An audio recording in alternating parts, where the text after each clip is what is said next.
मीरपुर गांव, जहां मोहन अपनी दुख्तर पिंकी के साथ रहता था। पिंकी के पैदा होते ही उसकी वालिदा का इंतकाल हो गया। मोहन अपना काम और पिंकी की देखभाल दोनों करता था। मोहन को परेशान होता देख गांव के लोग कहते हैं, मोहन, तुम दूसरी शादी कर लो, सब दुरुस्त हो जाएगा। सब लोग वजह फरमा रहे हैं, मुझे शादी कर लेनी चाहिए, जिससे मेरी बच्ची का भी काम हो जाए और मेरा काम भी। हाँ बा, आप दूसरी शादी कर लो। मोहन की शादी पास के गांव की सुषमा के साथ हो जाती है। सुषमा, ये मेरी दुख्तर है पिंकी, इसका तुम अच्छे से ख्याल रखना। मैं इसकी नौकरानी नहीं हूँ जो इसकी खिदमत करती रहूं। कुछ माह ऐसे ही गुजर गए और पिंकी बड़ी हो गई। सुषमा हामिला होने की वजह से काम नहीं कर पाती थी। वो पिंकी से घर का सारा काम करवाती थी, जिससे वो पिंकी को स्कूल नहीं जाने देती थी। सुषमा, ये तुम पिंकी से क्या करवा रही हो और इसे पढ़ने के लिए स्कूल क्यों नहीं जाने दे रही हो? मेरी हालत नजर नहीं आ रही? जैसे इस हालत में मैं काम करूंगी। ठीक है, जैसा तुम्हें वाजिब लगे करो। कुछ माह गुजर जाते हैं और अस्पताल में सुषमा को एक फर्जंद होता है, जिसका नाम मंटू रखा जाता है।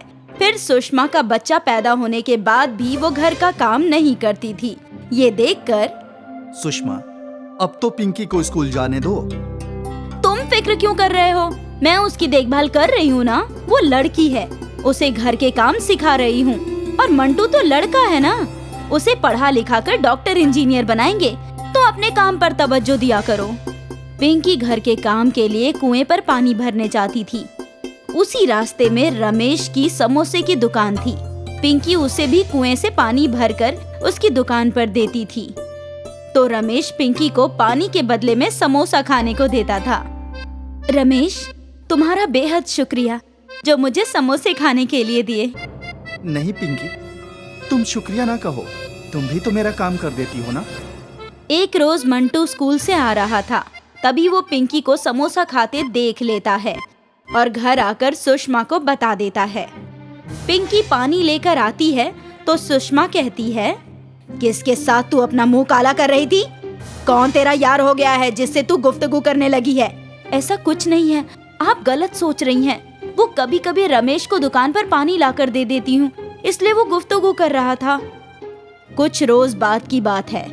एक रोज पिंकी कुएं के पास आ रही थी, तभी उसका 2 पहुओं से रोड पर छोटा सा एक्सीडेंट हो जाता है। ये देख रमेश उसे अस्पताल ले जाता है और अस्पताल में इलाज करवा के घर पहुंचाने आता है। उस रोज पिंकी को घर आने में रात हो जाती है। किसके साथ मुंह काला करके घर आ रही है? खामोश हो जाओ सुषमा, वक्त देखकर बोला करो। क्या हुआ है ये नहीं पूछ रही हो और बस उल्टा बोले जा रही हो। ठीक है, जाओ और देखो अपनी लाडली को क्या क्या कारनामे कर रही है। अगले रोज इसी हालत में उसकी अम्मा ने पिंकी से सारे काम करवाए। पिंकी को ऐसे में काम करता देख रमेश और पिंकी के दरमियां मोहब्बत हो जाती है।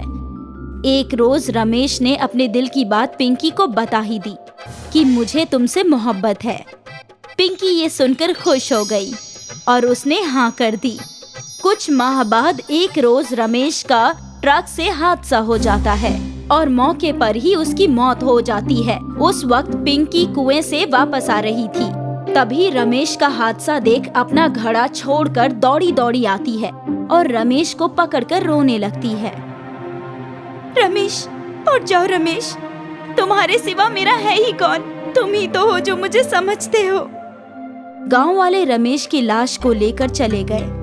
फिर पिंकी मंदिर में जाकर बहुत रो रही थी। वहाँ पंडित जी आए। बोलो बेटी, क्या हुआ? क्यों रो रही हो? बेटी, इन्हें मंदिर के पीछे लगा दो, फिर तुम्हारी किस्मत बदल जाएगी। जैसा मंदिर के पुजारी कहते हैं, पिंकी वैसा ही करती है। पिंकी घर आती है। सुषमा पिंकी को खाली हाथ आते देख लेती है और कहती है, गलती से घड़ा मेरे हाथ से गिरकर टूट गया, इसीलिए मैं पानी नहीं ला पाई। पिंकी अगले रोज मंदिर जाती है और वहाँ जाती है जहाँ उसने आम लगाए होते हैं। और देखती है कि वहाँ 3 बड़े बड़े आम के घर होते हैं। तभी वहाँ भगवान हाजिर होते हैं और वो कहते हैं, बेटी पिंकी, तुम बहुत ही नेक इंसान हो, इसलिए पहले घर से मांगोगी तो तुम्हें अच्छे अच्छे कपड़े मिलेंगे और दूसरे घर में तुम्हें जो खाना हो वो मांगना, सब मिलेगा। और इस तीसरे घर में तुम्हें सोना, चांदी और पैसे मिलेंगे। ये कहकर भगवान गायब हो गए। पिंकी पहले घर में जाती है और अच्छे कपड़े पहन लेती है और फिर वो दूसरे घर में जाती है और अच्छा अच्छा खाना पेट भर खाती है और सोचती है कि मुझे तीसरे घर में नहीं जाना चाहिए क्योंकि मुझे पैसे और सोने की कोई जरूरत नहीं है। फिर वो अपने घर जाती है। क्यों पिंकी, कहाँ थी अभी तक? और ये नए कपड़े कहाँ से मिले तुझे? तेरे यार ने दिए क्या? क्या अम्मा, तुम हर वक्त सिर्फ उल्टा ही बोलोगी और सोचोगी? कभी कुछ तो अच्छा सोच लो मेरे मुतालिक। मुझे एक पुजारी जी ने 3 जादुई आम दिए थे, उसी से मुझे मिला ये सब। चल झूठी, बहुत झूठ बोलती है। तेरे किसी यार ने दिए होंगे तुझे, तो तू बहाने बना रही है। ठीक है अम्मा, तुम जैसा सोचो। कुछ माह गुजर गए।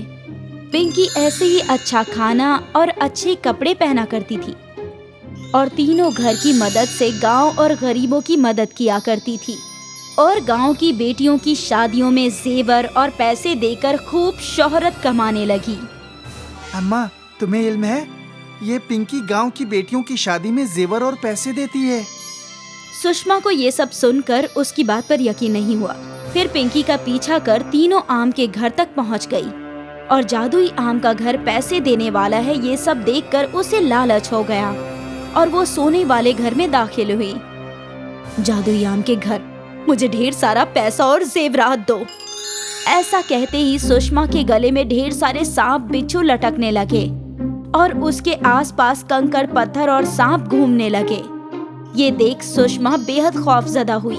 तभी वहाँ भगवान हाजिर हुए और कहा, ऐ जालिम खातून, तू एक मासूम बच्ची पर इतने जुल्म करती है और यहाँ पैसे और दौलत मांगती है।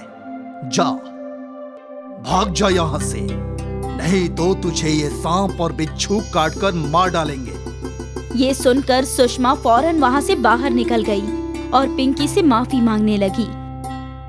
बेटी, मुझे माफ कर दो, मैंने तुम्हारे ऊपर बहुत जुल्म और सितम किए हैं, मुझे माफ कर दो बेटी। ठीक है अम्मा, तुम मुझसे माफी ना मांगो, बस मुझे अम्मी का प्यार दो। अम्मा, मुझे यही चाहिए।